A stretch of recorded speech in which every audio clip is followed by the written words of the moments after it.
ఓం గం గణపతే నమ ఐం సరస్వత్యై నమ శ్రీమాత్రే నమో నమ. ఓం నమ శివాయ శివాయ గురువే నమ. ఓం నమో భగవతే మేధా దక్షిణామూర్తే మహ్యం మేధాం ప్రజ్ఞం ప్రయచ్చస్వ. త్రాం దత్తాత్రేయాయ నమ. క్లీం కృష్ణాయ గోవిందాయ గోపీ జనవల్లభాయ శ్రీకృష్ణ పరబ్రహ్మణి నమో నమ. జయ గురు దత్తాత్రేయాయ నమ. యూట్యూబ్ ప్రేక్షకులందరికీ కూడా నమస్కారం అండి. నేను పాలపర్తి గురునాథ్ శర్మ, జ్యోతిషం వాస్తు సిద్ధాంతిని. మీకంతా కూడా గోచారరీత్యా గ్రహాల యొక్క స్థితిగతి కలియిక, ఈ యొక్క ఖగోళ శాస్త్రంలో అంతా కూడా గ్రహాల యొక్క ప్రభావం అంతా కూడా మానవాళి మీద ఈ రకంగా ఉంటుంది. గోచారరీత్యా గ్రహాల యొక్క స్థితిగతి కలియిక, ఈ యొక్క దృష్టి, వాటి యొక్క ప్రభావం అంతా కూడా ఎటువంటి ప్రభావం అంతా కూడా ఈ యొక్క జ్యోతిష పరిభాషలో అంతా కూడా జ్యోతిష శాస్త్ర ప్రామాణికంగా అంతా కూడా పరిహారం చెప్తున్నాం. ప్రధానంగా చూసుకుంటే ఈ యొక్క సెప్టెంబర్ నెలలో 7వ తారీఖు రోజున ఆదివారము, ప్రధానంగా చూసుకుంటే భాద్రపద మాస పౌర్ణమి వేళలో అంతా కూడా రాత్రి వేళలో ప్రధానంగా చూసుకుంటే 9:45 నుంచి, అంటే 9:56 నుంచి మనకి రాహు గ్రహస్థ చంద్రగ్రహణం అనేది ఉంది. ఇది శతభిష నక్షత్రయుక్తంగా మరియు పూర్వభద్ర నక్షత్రయుక్తంగా కుంభరాశిలో అంతా కూడా రాహు ఈ యొక్క చంద్రగ్రహణం అనేది, రాహుగ్రహస్థ చంద్రగ్రహణం అనేది సంభవిస్తుంది. కావున ప్రధానంగా చూసుకుంటే ఈ గ్రహణం అంతా కూడా భారతదేశంలో కనబడుతుంది, వర్తిస్తుంది. ఈ యొక్క చంద్రగ్రహణం అనేది భారతదేశంలో అందరికీ కూడా కంటికి కనబడుతుంది. కాబట్టి ఇది గ్రహణ నియమాలందరూ కూడా భారతదేశంలో ఉండే మన ప్రజలందరూ కూడా పాటించాలి. గ్రహణ నియమాలందరూ కూడా పాటించాలి. విశేషంగా గర్భవతులంతా కూడా గ్రహణ సమయంలో అంతా కూడా ఈ యొక్క ప్రధానంగా చూసుకుంటే భగవత ఆరాధన చేసుకోవడం, అమ్మవారి నామస్మరణ చేసుకోవడం, గ్రహణ నియమాలంతా కూడా పాటించడం. ఈ యొక్క గ్రహణానికి ముందుగా, అంటే ప్రధానంగా చూసుకుంటే 6 గంటల ముందుగా భోజన సేవనం అనేది చేయాలని చెప్పేసి అంటారు. ప్రధానంగా మధ్యాహ్న కాలంలో అంతా కూడా ఈ యొక్క దేవతలకు ప్రీతికరంగా మధ్యాహ్నాలలో అంతా కూడా పితృకార్యాలంతా కూడా నిర్వహించుకోవడం, సాయంకాల వేళలో అంతా కూడా ఉపవాసం ఉండే విధంగా ప్రధానంగా చూసుకుంటే ఏదన్నా కానీ ద్రవ్య రూపంగా తీసుకోవచ్చు, కానీ ఈ యొక్క అన్నం కానీ తీసుకోకుండా, అంటే గ్రహణ సమయంలో అంతా కూడా కొంచెం జీర్ణాశయానికి కొంచెం ఇబ్బంది కలిగే విధంగా ఉంటుంది. కావున కొంచెం అన్నం తీసుకోకపోవడమే మంచిగా చెప్పడం జరుగుతుంది.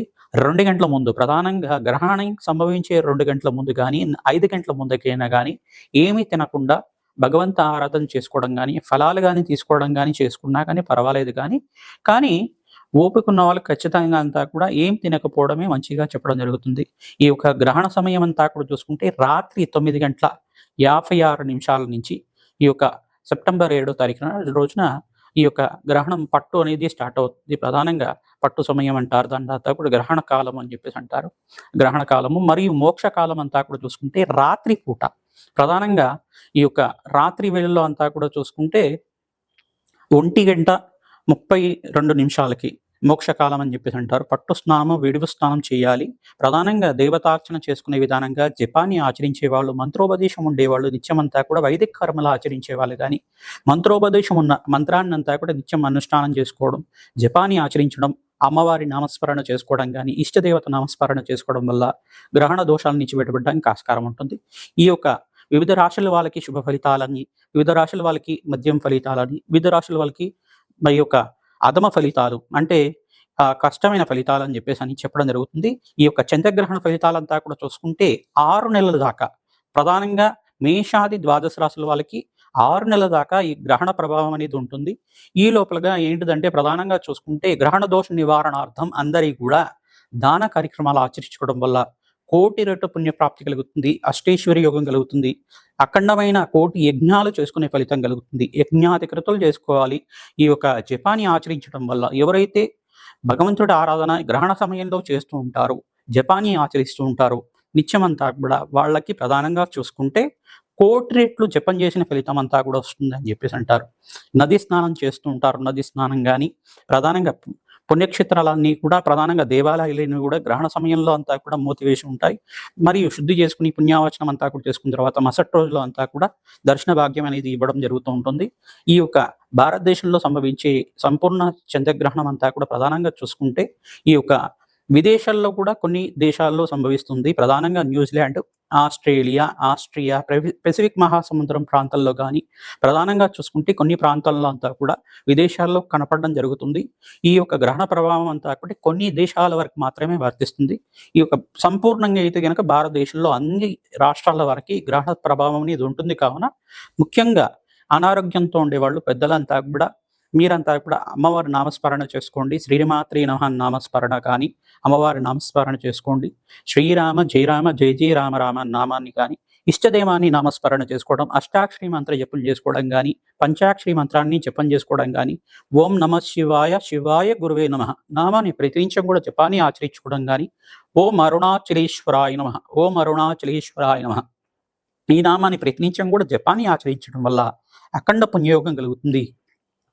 ప్రధానంగా అందరికి కూడా గ్రహణ నియమాలు పాటించడం, గ్రహణం అయిపోయిన తర్వాత ఈ యొక్క ఇల్లంతా కూడా శుద్ధి చేసుకోవడం వల్ల అఖండ పుణ్యయోగం కలుగుతుంది, అష్టైశ్వర్య యోగం కలుగుతుంది, వంశాభివృద్ధి కలుగుతుంది. గ్రహణ సమయంలో ఎవరైతే కనుక దేవతార్చన చేస్తూ ఉంటారో, భగవంతుడి ఆరాధన చేస్తుంటారు, ఆ యొక్క మహాశక్తికి అంతా కూడా, జగన్మాతకంతా కూడా శక్తి లభిస్తూ ఉంటుంది. తద్వారా అఖండ రాజయోగం కలగడానికి, సకల గ్రహదోష నివారణ జరగడానికి, జన్మాంతరమైన మహాపాతకాలంతా కూడా పోవడానికి ఆస్కారం ఉంటుంది. ప్రతినిత్యం కూడా గ్రహణ సమయంలో అందరూ కూడా జపాన్ని ఆచరించండి. మీకు మంత్రోపదేశం చేసిన గురువు దగ్గరికి వెళ్ళి ఏదైనా మంత్రాన్ని స్వీకరించడం కానీ చేసుకున్నా కానీ, ప్రధానంగా మంత్రోపదేశం స్వీకరించిన వాళ్ళు ప్రతినిత్యం కూడా అనుష్ఠానం చేసుకోవడం వల్ల, దశాంశాన్ని హోమాన్ని ఆచరించడం వల్ల అఖండ పుణ్యయోగం సిద్ధిస్తుంది. తద్వారా మీకంతా కూడా అష్టైశ్వర్య యోగం కలుగుతుంది, మోక్ష జ్ఞానం లభిస్తూ ఉంటుంది. ఎవరైతే కనుక ప్రధానంగా చూసుకుంటే ఈ యొక్క మేషాది ద్వాదశ రాశుల వాళ్ళకి ఎవరికైతే శుభ ఫలితాలు ఉన్నాయో ప్రధానంగా చూసుకుంటే మేషరాశి వాళ్ళకి శుభ ఫలితాలుగా చెప్పడం జరుగుతుంది. కుంభరాశిలో అంతా కూడా ఈ యొక్క రాహుగ్రహస్థ చంద్రగ్రహణం అనేది సంభవిస్తుంది కావున వీరంతా కూడా మేషరాశి వాళ్ళకి శుభ ఫలితాలుగా చెప్పడం జరుగుతుంది. మరియు కర్కాటక రాశి వాళ్ళకి శుభ ఫలితాలుగా చెప్పడం జరుగుతుంది. మరియు ఈ యొక్క వృశ్చిక రాశి వాళ్ళకి కూడా శుభ ఫలితాలుగా చెప్పడం జరుగుతుంది. మీరంతా కూడా ధనస్సు రాశి వాళ్ళకు కూడా శుభ ఫలితాలుగా చెప్పడం జరుగుతుంది. ప్రధానంగా చూసుకుంటే మధ్యం ఫలితాలంతా కూడా చూసుకుంటే కనుక వృషభ రాశి వాళ్ళకి మధ్యం ఫలితాలు, ఈ యొక్క మీన రాశి వాళ్ళకి మధ్యం ఫలితాలు, మరియు తులారాశి జాతకులకి సెప్టెంబర్ 7వ తారీఖు రోజున భాద్రపద మాస పౌర్ణమి వేళల్లో అంతా కూడా ఆదివారం రోజున ఈ యొక్క రాత్రి 9:56 అంతా కూడా ఈ యొక్క రాహుగ్రహస్థ చంద్రగ్రహణం అనేది కుంభరాశిలో అంతా కూడా సంభవిస్తుంది. ఈ యొక్క కుంభరాశిలో సంభవించడం వల్ల తులారాశి జాతకులకంతా కూడా ప్రధానంగా మధ్యమైన ఫలితాలుగా చెప్పడం జరుగుతుంది. గ్రహణ ప్రభావం అంతా కూడా ఏ రకంగా ఉంటుంది, పరిహారం అంతా కూడా ఏ రకంగా ఆచరించుకోవడం వల్ల పుణ్య ఫలితాలు పొందుతారో తెలుసుకుంటున్నాం. ప్రధానంగా చూసుకుంటే తులారాశి జాతకులకి ప్రధానంగా శాంతి హోమాది కార్యక్రమాలు చేసుకోవడం వల్ల అఖండ పుణ్యయోగం కలుగుతుంది. జన్మ జాతకంలో నవగ్రహ శాంతి హోమాది కార్యక్రమాలు దోషాలు ఏమైనా ఉంటే కనుక, ప్రబలంగా ఉంటే కనుక శీఘ్రంగా మీరంతా కూడా గ్రహణం అయిపోయిన తర్వాత ఈ యొక్క నవగ్రహ శాంతి హోమాది కార్యక్రమాలు ఆచరించుకోవడం, నవధాన్యాలంతా కూడా అగ్నికి సమర్పించడం వల్ల విశేషమైన పుణ్య ఫలితం పొందుతారు. ప్రధానంగా పరమేశ్వరుడు ప్రీతికరంగా భస్మాభిషేకం చేసుకోవడం వల్ల అఖండ పుణ్యయోగం కలుగుతుంది. ఆవనేతో అభిషేకం చేయించడం వల్ల సంపూర్ణమైన ఆరోగ్యం సిద్ధి కలుగుతుంది. ఆనందమైన జీవితం జీవించడానికి ఆస్కారం ఉంటుంది. ప్రధానంగా చూసుకుంటే ఎవరైతే కనుక గ్రహణ సమయంలో పట్టు స్నానం, విడుపు స్నానం ఆచరిస్తూ ఉంటారో, నది స్నానాన్ని ఆచరిస్తూ ఉంటారో, ప్రధానంగా మీకు అవకాశం ఉంటే కనుక పుణ్యమైన స్నానాన్ని, మంత్రస్నానాన్ని ఆచరించుకోవడం కానీ చేసుకోవడం వల్ల, ప్రధానంగా గంగా అనే నామస్మరణతోటి స్నానం చేయడం వల్ల అఖండ పుణ్యయోగం కలుగుతుంది. గంగా స్నాన పుణ్య ఫలితం కలుగుతుంది. స్నానం చేసేటప్పుడు అందరికి కూడా మంత్రస్నానం అనే విధంగా గంగాదేవ్యై నమః అనే నామంతో ప్రతినిత్యం కూడా 3 సార్లు గంగాదేవి నామస్మరణ చేసుకుంటూ స్నానం చేయడం వల్ల పుణ్యస్నానం అవుతుంది. తద్వారా మోక్ష జ్ఞానం లభిస్తుంది. సకల పాపాల నుంచి విముక్తి కలుగుతుంది. ప్రధానంగా చూసుకుంటే స్నానానికంతా కూడా గ్రహణ సమయంలో విశేషమైన పుణ్య ఫలితం చెప్పారు. మరియు జపానికంతా కూడా విశేషమైన పుణ్య ఫలితం చెప్పారు. యజ్ఞాది కృతులంతా కూడా ఆచరిస్తూ ఉంటారు.